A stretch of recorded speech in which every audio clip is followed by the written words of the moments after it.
ಒಂದೇ ಒಂದು ಸಲ ಸೋತು ಬಿಡಣಿ, ಒಂದೇ ಒಂದು ಮಾತು ಆಡದೆ, ಬೆಂದು ಬೆಂದು ನಿನ್ನ ದಾಹದೊಳಗೆ ನೂರ ಒಂದು ಆಸೆ ಮೂಡಿದೆ.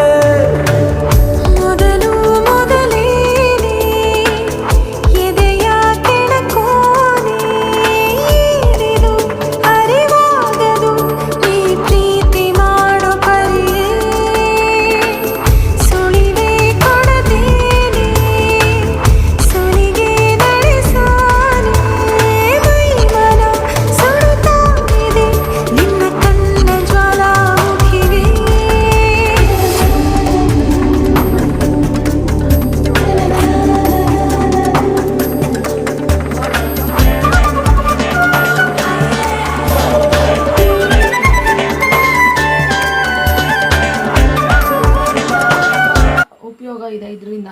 ಬೇಕಾದ್ರೆ ಒಗ್ಗರಣೆ ಹಾಕೋಬಹುದು, ನಾನು ಒಗ್ಗರಣೆ ಹಾಕಲ್ಲ. ಇಷ್ಟ ಈ ರೆಸಿಪಿ ವಾರಕ್ಕೊಂದು 3 ಸಲಿನಾದರೂ ತಿನ್ನಿ. ದೇಹದ ಉಷ್ಣಾಂಶ ಕಮ್ಮಿ ಮಾಡುತ್ತೆ, ಆರೋಗ್ಯಕ್ಕೆ ಒಳ್ಳೆಯದು, ದೇಹನ ತಂಪು ಮಾಡುತ್ತೆ. ಫರ್ಮೆಂಟ್ ರೈಸ್ ಅಂತಾರೆ ಇದನ್ನ. Thank you.